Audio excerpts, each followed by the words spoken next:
Hello guys, and welcome to a full run of the Labyrinth Zero difficulty 8 that I recorded last night. So what you are hearing now is commentary after the fact, because it was a pretty cool run. And it showcases a lot of the different aspects of the new Labyrinth Zero, and it has a pretty cool ending that made me mold a little bit in real life, but you're going to see that later. The reason why I'm recording post-mortem, well, not really post-mortem, after the fact, is that in the evening, when my daughter is going to bed and we're getting ready to do all the sort of real life stuff, I cannot record my voice while I play. And so I recorded the run, for it was cool, I saved it, and today I want to talk about, well, the difficulty of the Labyrinth Zero in general, and more specifically about this run. And it feels much harder compared to the Zero system. Like, there is a huge difference in difficulty compared to Zero system. Part of it is probably due to the lack of a skill tree that provides us with a lot of buffs, extra stats and stuff like that. And part of it is also due to the fact that there are some encounters that are actually more difficult. And so I noticed that in this chaos manifestation I spend more time usually planning, checking the route, and based on what is my purpose, I decide where to go. And there are some times that I reckon my build is absolute S, and I decide, you know what, Sir Grindalot, we are really in a dire situation. Let's try to go through a path of least resistance and see if we can sneak a cheeky victory with the boss. Or there are times when I feel like I got everything that I needed very early on and I start to farm elites just to get more gear, more cash and all this sort of stuff to go even further and beyond. But regardless of, you know, which decisions I pick, it's for sure challenging. And what I find more interesting is that we just had a character released who is Yuki, and nothing in this chaos manifestation in the Labyrinth Zero benefits from her directly. Of course, there are a lot of cards, bonuses, and events that help her a lot, like things like you draw 3 cards, you get an action point, where basically her teams draw the whole deck multiple times each turn. You can do some absolutely crazy things with Yuki. But I was 100% expecting most, if not all, of the enemies to be weak to order damage. Yuki is an order character. And you know, I've been playing gacha games for a very long time, for many years.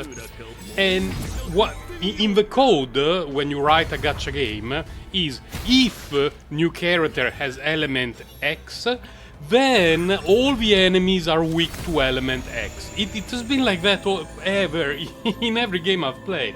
I've played the Hoyo games, I've played Reverse 99, Guardian Tales, really a multitude of games. Some were absolute garbage, but that was something that was true for pretty much every game. But not here. At least not now, because when Haru was released on day 1, everything was weak to justice damage. And the 5th tier of Chaos Manifestation is weak to justice damage. And I was like, yay, Haru, let's go! One shot the universe. Yuki, not so much. Not so much. There is going to be a lot to talk about Yuki, but that deserves a video on its own where I talk more in depth about her epiphanies, the cool things about her kit, what I dislike, what I really dislike. And it's not really something that can be done during a Chaos Manifestation run where I get mostly ass blasted, but eventually at the end yours truly manages to make it. I don't want to spoil the end, but do you think that I would be uploading a run where I get us blasted? I did it for posterity during the previous patch, well, during the first release period, just because it was a fun run. But I would not be doing it right now. And I'm having a lot of fun grinding it, the new Labyrinth Zero. I already made it to level 30, I cleared the difficulty 8 multiple times. although not as many as the Zero system, even if we compare by percentage. I was mentioning this on Discord today. I have a Discord. You can check in the description. There is a link. You can join, share memes, and tell me when my tier lists are bad. A thing that I noticed is that right now, when I do a Zero system run, I full clear all of it, including the interior, 90% plus of the time, unless I really take some gamble decisions, either in terms of route or in terms of gameplay during a fight. But the vast majority of times I full clear Zero system, basically paying very little attention to it. I can watch an anime on my main monitor while Chaos Zero Nightmare, I'm playing it on the second monitor. Here, in Labyrinth Zero, not so much. There are some outlier, let's say outlier, you will understand what I mean soon. English is not my first language. There are some outlier runs where you get an auto win or an auto loss. What I mean by that is, there is a card, for example, that is an upgrade, is one of the special cards for Labyrinth Zero, and the effect is every time you draw a card via abilities, you heal a certain percent of hit point, I believe it's 40%, and you recover stress. That card is an auto win if you have a Yuki team, because she draws a multitude of cards each turn, meaning that very easily you can heal 15, 20, 25% of your hit points every turn without even trying, while recovering stress. And so, unless your deck is empty, eventually you deal enough damage to clear all the enemies that are in front of you. And that is just one example, but there are more. Like the blessing that we can get after defeating the boss, that is, when you draw 3 cards through abilities, get 1 action point. It's like, what? Endless loop of doom. That one is very close to an auto win. Not as much as the special card that I mentioned earlier, but very close to an auto win.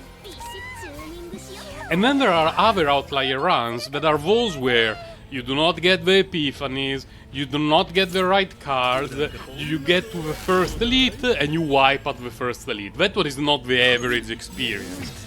So, you know, in a sample size of 1000 runs, the 5 that are auto wins and the 5 that are auto losses or thereabouts, I don't even consider them. But the vast majority of runs that I'm doing in Labyrinth Zero, I fail them. Like, it's not even close. And I usually make it to the first boss without any issue, with this team that you see on screen. The second boss, every now and then I miss it, and I have wiped against it a few times. And the problem, part of it is the difficulty of the system in general, and my team is not optimized. My Yuki is very well built. She's the best built character on my account. Nia is level 50, her potential is very low, her fragments are trash. And Cassius is level 40. I don't even know the level of his partner, but it's very low. And so I'm missing probably... I'm missing hundreds of hit points, a nice chunk of defense, and overall stats that would definitely help me a lot to clear this nonsense. But it's surprisingly... It's a surprising difficulty spike compared to Zero System. Like, you go to Zero System, you come here, it does not even feel like the same game. It's like playing a hard mode between the obnoxious fight and more punishing stuff that you encounter along the way. It's really no joke. And this card is one of my favorites. Especially in things with Yuki, but in general, draw 1 for each enemy is... oh my god. It makes it so much easier against waves of enemies and against some bosses. For example, when you fight the Giga Crab, it's a dude, but he keeps spawning balls. And you have to fight crab balls if you want to reduce the damage that you take from the crab and all the sort of good stuff. And so when there are a multitude of crab balls on screen, if every crab ball plus the crab allow you to draw a card, it's absolute madness. It's glorious, glorious, glorious. Here I took a very conservative approach. I decided to go for the event. The reason being that Yuki already had a little bit of stress, and I'm always fairly concerned about bosses, well, elites, before a boss fight. Because if you meet an obnoxious elite fight and you drop low in hit points and high stress on some of your characters, then when you meet the boss, it's over. Things just cannot go well when you get to the boss fight. So it's something that I always worry about here in Labyrinth Zero. Zero system? Oh, whatever. I could autoplay the path without even checking what's going on. My characters are built more than well enough for that. Here, gotta pay attention. And a thing that I noticed a multitude of times is how few epiphanies I'm getting. It has happened to me multiple times that I wipe because I get to a certain point that I'm still missing some key cards on Yuki. And Yuki really needs some card. Yuki is not like Haru. I will talk about this more in depth in the Yuki video that I will be releasing soon. And if you have been watching this video until now, which is 11 minutes and change, thank you. It will become mandatory for you to also watch the Yuki video that will be released I hope tomorrow, but we shall see. Sometimes during the weekend I have very questionable spare time. I will be talking more in depth about the comparison between Yuki and Haru in the video.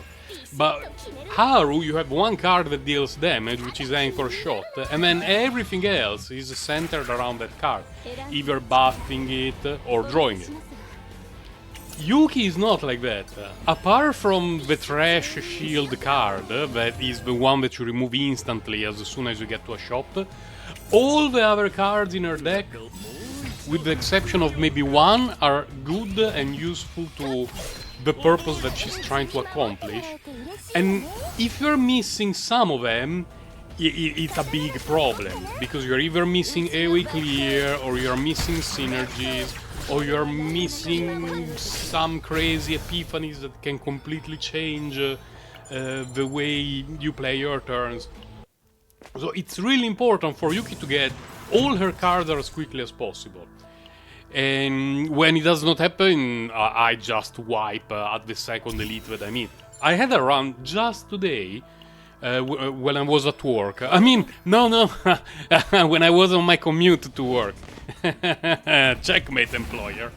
When I was on my commute to work, where I got to the first elite, and I realized that I was missing 3 of her important epiphanies, and I just wiped. I didn't have enough damage output in this team that you see on screen, and eventually the elite Giga buffed himself and I got one shot. It felt very bad. But all this talking about the difficulty and the randomness of something is not a detraction from the game, by the way, because it may sound like that. People who are not used to roguelike games may think, oh no, this is not fair, I got ass blasted, no, I want to go back to my other gacha game that I can play on autoplay like an idle game. And it's a respectable point of view. I also enjoy those kinds of games that require very little thought while I look at them, and they do most of the stuff by themselves. But this is really a roguelike game, and RNG is a huge factor of it. So there are some rounds that you're just blessed. The RNG gods decide, here you are, Sir Grindalot, or here you are, Sir Grindalot viewer, you win. And then there are others where they start rubbing their hands in the shadows, like, I'm going to fuck you up, and there is nothing you can do about it. It's a roguelike game. That's how they are. There is frustration, there is joy, then there are average runs, and the important thing is have your own strategy, but make sure that you can adapt it and that you can think about what you want to do in the short term, what you want to plan in the long term. Because, for example, there are times where you really want to get a busted save file for some character. And then there are times where you just want to get a good clear, either because you want to unlock something, or you need to score something, or any reason, just because you're having fun, you want to clear. The two things are very different, because if you get a busted save file for, let's say, Cassius, and you are just one specific epiphany away for having the ideal god save for Cassius, when you get offered a god epiphany, a divine epiphany, you don't get it for Yuki, even if it would allow you to win the run. You give it to Cassius. Then if you get ass blasted, so be it, you have the god save file for Cassius. And on the other hand, there are times where you just want to clear the run, you want to defeat both bosses, and so you need to make decisions, both in your pathing, as well as, you know, card decision, upgrade decision, gear decision, that are going to help you achieve that. This is a fairly obnoxious boss. And to be fair, all bosses are pretty obnoxious for Yuki because she's a mostly AoE damage dealer. And when she does her absolutely degenerate turns, like where she draws her deck and then you reshuffle it and she draws half of the deck again, she deals a crazy good amount of damage even against a boss. But it's not comparable to like those busted mail-in saves where she goes 20k damage and she one-shots everything. Or, I don't know, even Haru. I think the two are very comparable in terms of single target damage. The problem is that Haru does it with one card that she can pull automatically from the deck. Whereas Yuki needs to draw the whole deck, possibly more than once.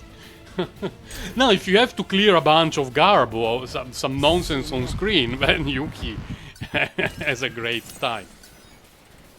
An absolutely amazing time. Again, single target, she's a little bit questionable. She's a lovely character, though.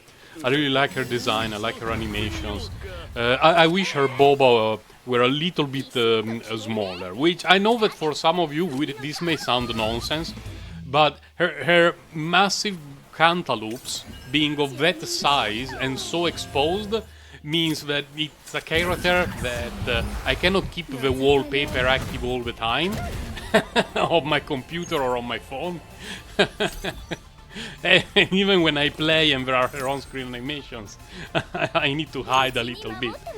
So, my daughter already questioned me when I was playing Genshin Impact and there was Yomiya on screen. Around the time I think she was 3 or 4 and she asked me, "Daddy, why are her boobies so huge?" And I had to explain to her a few things. Oh no, don't worry, it's just a character. And I don't want to do that again for Yuki. This triggered me a lot, by the way. It triggered me a lot. Like when there is a boss fight and it's left at very little hit points and you need to dump something that you were really hoping to save it for later, it always triggers me a lot. And now there is going to be a cut. Okay, we're back as I skip the duplication because none of those cards were particularly interesting to me. But it was time for my daughter to go to sleep when I defeated this boss. So I left the screen on for like 15-20 minutes. And then I went back to the computer. So I know that you enjoy hearing me, and that's a borderline auto-win condition. I know that you like hearing me talk nonsense. That's why you are here, not for my spreadsheet. to spreadsheet. But you know, I would not let you stare at an empty screen of death while I talk nonsense about 20 minutes. And second half, of course, very challenging. And I was not having very good expectations until I saw the every 3 draws get an action point. Because that one is a huge game changer for Yuki, because her main issue, well, her 2 main issues during fights is that she either runs out of cards that allow her to draw and shuffle, or she runs out of action points that allow her to draw and shuffle. And so the extra action point every 3 cards is absolutely phenomenal. She can do turns that make absolutely no sense. Rapid Slash is a card that I wish I could consistently remove from the deck, The problem is that removing rapid slash at the beginning of a fight, or rather at the beginning of a run, means that you have no damage dealing abilities unless you unlock flash slash very early. And so it happens to me every now and then that I just end a run with that card in the deck, still in the deck, because I don't get any chance to remove it. But the card is really bad. Here, look at that piece of garbage. It costs 2 for some reasonable single target damage, but it should not be costing 2. It should cost 1. It should cost 1 inspiration, deal more damage, or if it was cost 1 inspiration, draw a card, like any card, not necessarily Yuki's card, but any card, it would be amazing. As I have a sip of sweet tea. I have the afternoon off, that's why I have the time to do some enjoyable computer stuff for my YouTube channel. If you made it to the 20-minute mark and you're not subscribed yet, remember to subscribe. We're getting close to 1 million subs. It's still going to take a while, because I believe we are about 3,000 so far, but eventually we're getting there. It's a bit like the stock market, it only goes up. So 5 years from now, maybe 50 years from now, when my channel has multi-million subscribers, and after I passed it to my daughter and she passed it to her own kids, and you can brag and be, I was subscribed to Segradlo since 2025, and you can call plebs all the people who subscribe too late when it's become the fashion thing to do. It could become a multi-generational YouTube channel, it would be fun. But now I'm really talking nonsense. Let's not worry about multi-generational YouTubing. And my build for Yuki at the moment, as I mentioned earlier in regard to investment, she's the best build character on my account by far. And when I say that, I mean she's level 60. Almost all of the potential nodes are unlocked, apart from a couple that are locked behind weekly bosses. And in this run, I believe she was still Manifestigo 0, but I unlocked Manifestigo 1, and I'm also planning to go a little bit deeper than that because I really like her. Her performance is okay, not amazing, but okay. But I enjoy her character a lot, it gives me a lot of joy, so I would rather invest into her than, for example, Haru, who is a character that I really like, but she's at Manifestation at Manifestigo 0, and unless I get extra copies from her, I will not be purchasing extra copies from the shop. A team that I would really like to use for Yuki, not in the Chaos Manifestation, but in the Twilight, is one with Orlea. Unfortunately, I do not have Orlea. It's unbelievable. I keep getting characters that are not my top 2 most wanted, and the third one that I would really like for team building. My 2 favorite characters since the limited playtest, Magna and Orlea. I do not have them. I would really like to get Veronica for team building, because she can fit in a multitude of teams, and I still don't have her. I have Hugo, 3 copies, I got Luke a couple of days ago, I got an extra Renoa, I have everyone else. I'm missing Orlea, Magna, Veronica, and Meilin. The game is unfair. But I'm being pretty lucky on limited banners, so there is some kind of setting hidden in the creation of my account, that it was like, yeah, let's give him a blessed limited banner, but the standard banner, you're going to be ass blasted by that. This is a card that I wish had initiation from the very beginning, but Yuki cycles through the deck so quickly that even if you need an extra turn or 2 to get to that card, it's not a huge deal.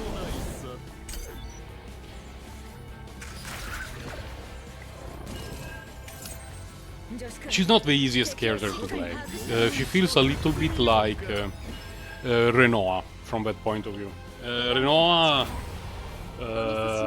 yeah, setting up the wombo combo takes quite a while in terms of thought, planning, and RNG, because it's a card game, so RNG is always involved. Some of Yuki's turns feel just like that. Like when everything goes well, you cycle everything maybe more than once, you feel like a god. It's like, oh my god, what am I doing? How is this even fair? And then you get a turn during which you have 3 cards for Nia that don't do anything in terms of drawing, 2 for Cassius that don't do any drawing, and you look at the enemy and you see that the attack that is coming in your direction has all your hit bar dropping to 0, and you feel bad, and you start to feel bad. And it's fair, and it's just fair that you feel bad about it. Very challenging. Challenging but fun, occasionally unfair. Occasionally. Flash Slash has 5 epiphanies. I like 2, and I consider one of them to be acceptable. But there is one that makes a huge difference. The one that boosts morale by, I believe it's 3. When you use it is bonkers. Again, another topic where I will go more in depth during the Yuki video, but because all the multipliers of Yuki are terrible, she benefits a lot from morale, because it's 20% extra damage per stack. And for example, Haru, who has some multipliers that can go way above 600, if you give it an extra 20%, it doesn't matter. But Haru's Iceberg, which is awful, and I believe the base multiplier is 160 or 180, something around that. If you add 20, that, you know, it's a big increase. If you add 60 for 3 stacks of morale, that's a huge increase. And if you can play that card more than once during a turn because you cycle your deck, it becomes madness. And you also have many other sources of morale in general, like Cassius can generate morale, we have a quest card, and some epiphanies for Nia can generate morale, there are some neutral cards that can do it, so really a lot of chances to do it. And because Yuki's multipliers are so bad, if you can add some morale on your team and some vulnerability on the enemies, that is going to be extremely helpful for overall damage output. So, you see, there is a lot of stuff that needs to go in place for Yuki to perform well. And a little bit annoying, for sure, are the first 2 Manifestigos. Because the first one basically removes a nerf from her base kit. And I believe the nerf should not be there at all. How about no nerf in the base kit, and you give her something good as Manifestigo 1? That would have been better. And the Manifestigo 2 that automatically activates her inspirations for 2 turns. It's great, because turn 1 of Yuki is abysmal. She doesn't do anything. With Haru you can have some turn 1s where you go anchor shot, anchor pointer, I get back my anchor shot, +1 action point, anchor shot, fuck you enemies, and you one-shot the universe from turn 1. And yeah, Yuki, no, her turn 1s for the most part tend to be slightly questionable and suspicious. So I love you, Yuki. You're probably my favorite character in the game, but you have a few issues in your kit. Let's go. I'm very happy that this is not a hard fail, by the way. You still get the item, because this one is so good for Yuki. The problem is that for Yuki is a save file. You absolutely want at least 1 extra copy of Prepares to Subdue, the card that well, she has it in hand right now, that allows you to draw one of your inspiration cards from the deck and it has some effects that either draw you an extra card this turn or an extra card the following turn, and they're both very good. And you want that card with one of those two epiphanies, and you want to copy it. So it's not easy to get ideal save files for her. And as you can see, Iceberg not having inspiration on turn 1 is like...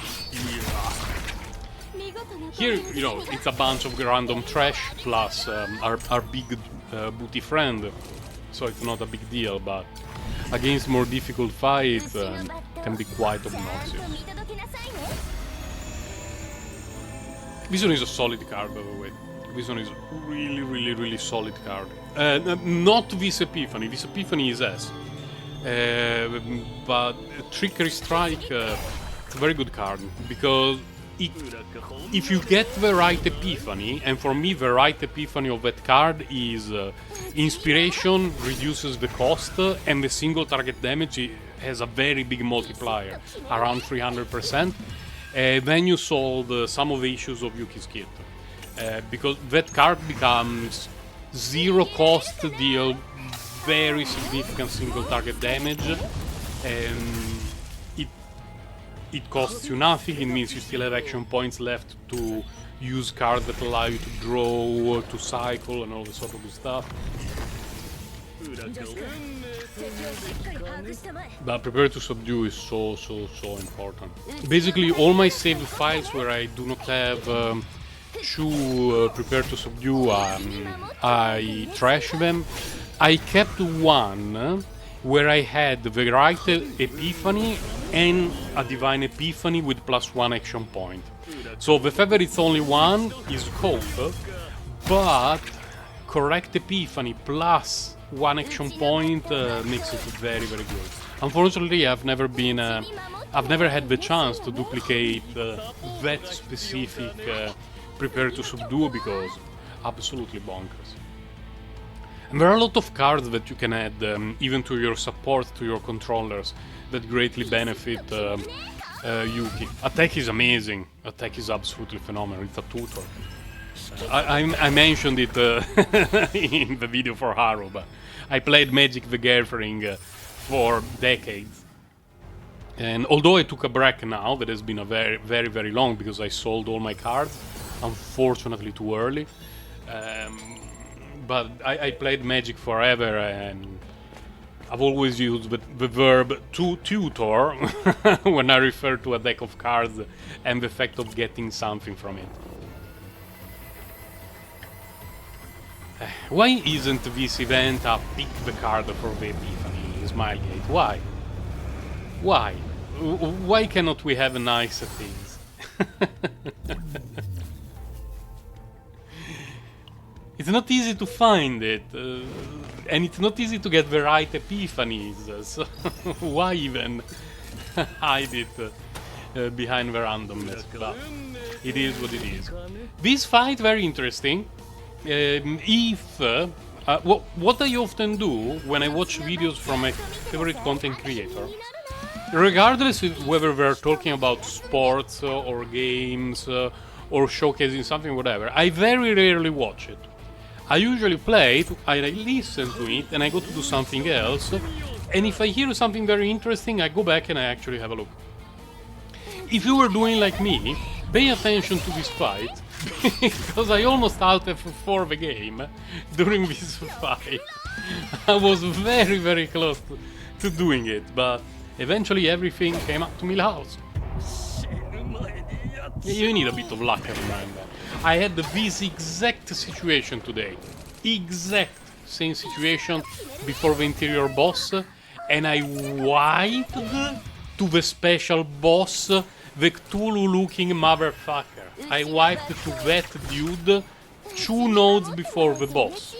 The nodes were an event, you know, you don't die in a random event, the shop, and then the boss, and I had a good setup. No god saves, but the setup was the kind of setup that, yeah, I think I can clear the boss without any issues. And then I had the fight of Doom. It went very badly during the fight, plus I got Cthulhu. I tried to escape, I failed, and it just destroyed me. it absolutely obliterated.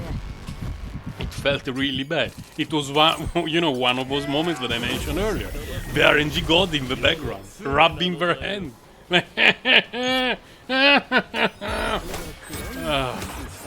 But it's what keeps role games entertaining. Remember that if every time that you made a run, you won without paying attention to the game at all, and nothing weird or crazy happened, you would be bored very quickly. It's like that in every game. If it's too easy, it's boring. If it's too unbalanced in favor of a player, it's boring. If the progress that you make gets you to a point where you can clear everything with it gets boring.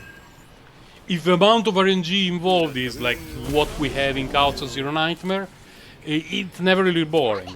Because although the process itself is repetitive, there is no run that is like the other. I really thought this was a lost run, and I ended up winning. The one that I had today, I wish I had recorded it. I could have bet any amount of money that it was a won run. I had very great cards, synergies, epiphanies, everything looked great. And then Tulu decided to show up. It was a trauma run. I decided to try a trauma run, and I was like, easy, GG. And yeah, and then Tulu showed up. Ah, tea. Nice to have some fresh tea after a day at work. Because I had the afternoon off, but in the morning and early afternoon I was working. You may be saying, Sir Grandelot, you were a bit lucky there, weren't you? Yes, I wasn't it lucky, but it was calculated. It was calculated. What I mean by that is, well, I'm doomed, but if Yuki decides to wake up, since I have enough ego points to cast her ability, maybe we can still do it? It was a sort of calculated, and it worked out. Now, my expectations here against the boss were extremely mid, but I was still fairly optimistic. Not very optimistic, but fairly optimistic. Like, before the fight at which I almost wiped, I was giving myself 75% chance of winning. After that fight, I was probably in the 40% range. But still, the deck was fairly solid. Fairly. Not amazing, but fairly solid. Of course, limited character, order. Nothing in the in the Labyrinth Zero is weak to order. She deals AoE damage. The final boss of the Labyrinth Zero is a single dude, you know. It's not exactly a dream scenario. It would be so funny if the next character that will be released in 3 weeks, however it's going to be, is like a void character, and there is a switch in the content and everything is weak to order. Like, what? What are you doing? Stop cooking! On one hand, I appreciate the game not being a complete shield for the current limited character, but it's still surprising and a little bit bamboozling. And these are the kinds of absolutely bonkers turns that Haru can do. And she could have done an even better turn, by the way, if just I had access to another reshuffle or draw, you know, anything of that kind. But still, the hit points of the boss dropped quite significantly. I managed to survive the hit, and we're going to see the light of a new turn, which is always the best thing, because you never know what is going to happen in a new turn. You may get a completely dead end that does nothing, or you may get a god hand that turns everything around. Here, mistakes were made. Do you think that I checked if I still had cards in the deck? No, of course not. I went on autoplay, thinking, well, obviously now I will play attack, and I will get the card that I need. Oh, oh, okay. Because of that, I had to change my plan a little bit. I had to make sure that I had the chance to reshuffle, to keep drawing and change things around a little bit, because this was a completely dead hand. Now we have the Joker, we have an Adagio, a Rapid Slash is a dead card, but, you know, there are things we can do. And Joker for Prepare to Subdue is something that I do 80% of the time, and it goes to 100% of the time if Prepares to Subdue as an extra action point, or if it's the version that draws 2 cards on the same turn. But in general, it's such a busted card. It activates everything that Yuki needs to do, and because of that you clear stuff faster, and the faster you clear stuff, the less damage you take. Because we always need to find that balance between killing stuff quickly and staying alive. Most of the fights, with most teams, you cannot just grind them eternally, because bosses tend to have mechanics that ramp up their damage. So you make it to a point where you just cannot take it anymore. You need to have some plan that allows you to deal a good chunk of damage. And the quicker you can assemble the plan, the better it is. You know, I like to BM the enemies when I can. It was a solid, definitely fun. One of the most fun runs I had in Labyrinth Zero. No auto win cards, an incredibly good blessing, but you know, I went through some struggles even with that thing. And I'm still looking for absolutely goated save files for all of my characters, but it is what it is. Anyway, I hope you enjoyed it. Thank you if you have been with me for the whole duration of the video. I know it's a long one, and the reason why I decided to do a little bit of commentary is that Chaos runs are very long, and no one, including myself, would usually watch a whole video just with a Chaos run. Well, if there is a moron in the background talking some nonsense, things become suddenly more interesting. So a bit of self-deprecating humor to start the weekend. Bye guys, take care.